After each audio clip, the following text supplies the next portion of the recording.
اعوذ باللہ من الشیطان الرجیم بسم اللہ الرحمن الرحیم والذین من قبلکم لعلکم تتقون۔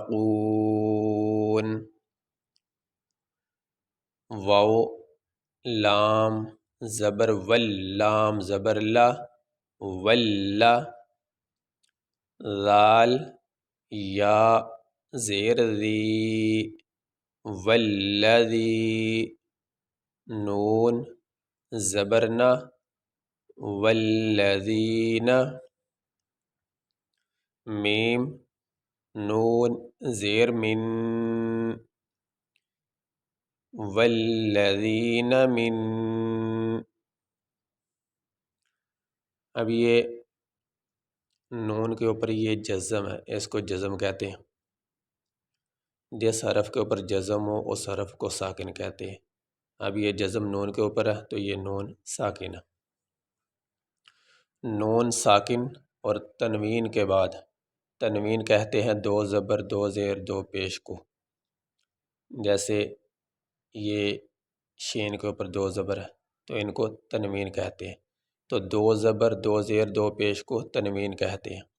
تو نون ساکن اور تنوین کے بعد اگر حروف حلقی میں سے کوئی حرف آ جائے تو پھر نون ساکن اور تنوین پہ غنہ نہیں کریں گے، اور اگر نون ساکن اور تنوین کے بعد حروف حلقی میں سے کوئی حرف نہ آئے تو پھر نون ساکن اور تنوین پہ غنہ کریں گے، اور غنہ کہتے ہیں تھوڑی دیر ناک میں آواز ٹھہرانے کو۔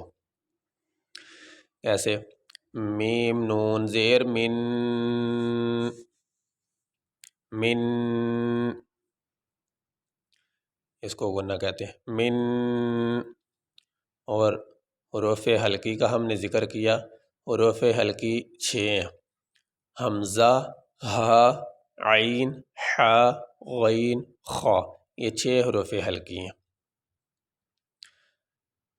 قاف، با زبر قب، لام زیر لی، قبلی، کاف، میم پیش کم، والذین من قبلکم، لام زبر لا، عین، لام زبر عل، لام زبر لا، لعل، کاف، میم پیش کم، لعلکم،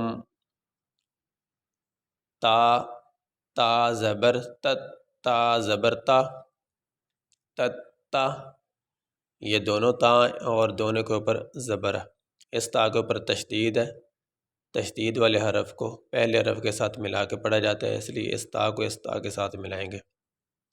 تت تا، قاف، واو پیش قو، تتقو، نون زبرنا، تتقون۔ اب یہاں پہ آیت مکمل ہو گئی، یہاں پہ ہم وقف کریں گے، سانس لیں گے، تو وقف کرنے کی صورت میں جو آخری حرف ہوتا ہے اس کو ساکن پڑھا جاتا ہے، اور یہاں پہ آخری حرف ہے نون اور اس کے اوپر ہے زبر، تو وقف کرنے کی صورت میں جو نون کے اوپر زبر ہے یہ نہیں پڑھا جائے گا، نون کو ہم ساکن پڑھیں گے۔ اور اگر وقف کرنے کی صورت میں جس حرف پہ وقف کر رہے ہیں وہ پہلے ہی ساکن ہو تو اس کو ویسے ساکن حالت میں پڑھا جائے گا، جیسے یہ پیچھے والا جو سبق مکمل کیا یہاں پہ، تو یہاں پہ یہ میم پہلے ہی ساکن تھی تو اس لیے اس کو ویسے ہی ہم نے پڑھا، خالقکم، اس کا وقف ایسے ہی تھا۔ تو اب اس کو ہم ساکن پڑھیں گے، وہ کیسے؟ والذین من قبلکم لعلکم تتقون، تتقون، آخری حرف تو پڑھا جائے گا لیکن اس کے اوپر جو حرکت ہے وہ نہیں پڑھی جائے گی، آخری حرف کو ساکن پڑھیں گے، تتقون۔ یہ سبق مکمل ہوا ہے۔